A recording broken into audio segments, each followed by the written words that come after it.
Hello students, myself Patel Hiren Kumar A, lecturer in Mechanical Engineering Department from Vallabhpuri Polytechnic, Navsari. Today we will learn a subject of Thermal Engineering 1 and we are discussing about steam prime mover.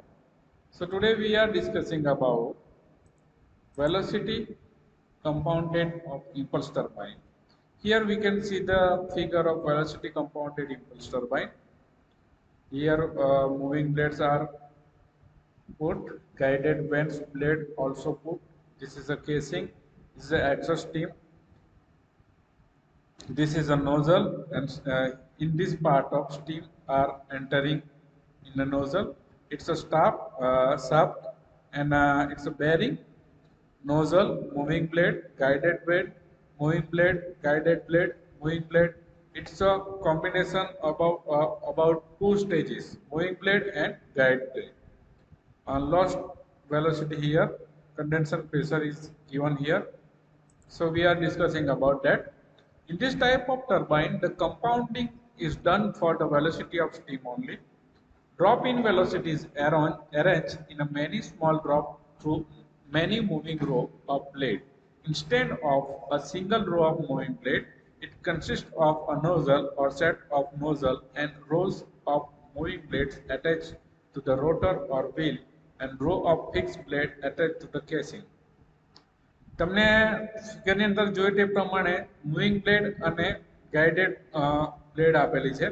તો moving blade છે જેનું attachment કોની જોડે કરવામાં આવેલું છે, rotor અથવા તો વ્હીલ જોડે, અને ફિક્સ બ્લેડ કે ગાઇડ બ્લેડ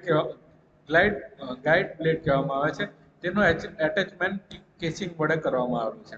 હવે વેલોસિટી કમ્પાઉન્ડની અંદર ધ્યાન શેના પર રાખવામાં આવે, વેલોસિટી ઓફ સ્ટીમ પર.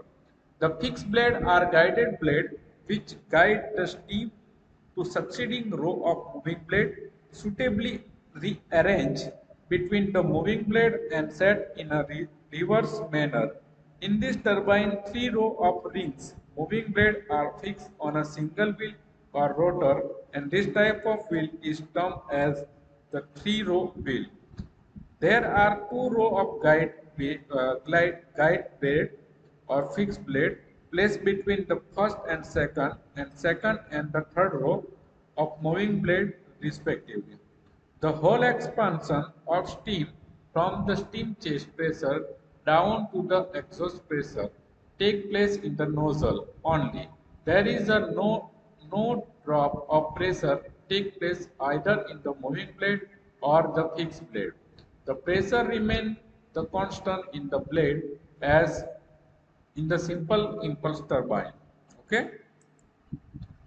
The steam velocity from the axis of the nozzle is very high as in a simple impulse turbine.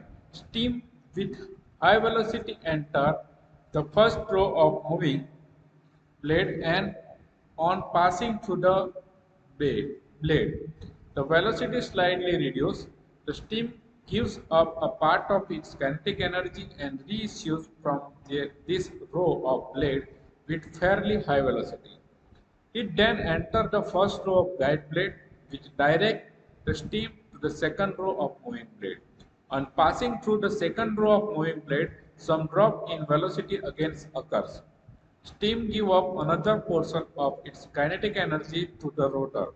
After this is redirecting again by the second row of guide blade to the third row of moving blade where again some drop in velocity occurs, and finally the steam leaves the wheel with a certain velocity is more or less axial direction. So we can say that arrangement is nothing but splitting up the velocity gain from the axis of the nozzle into many drops through several rows of moving blade, and hence the name velocity is compounded. This type of turbine is also termed as a Curtis turbine.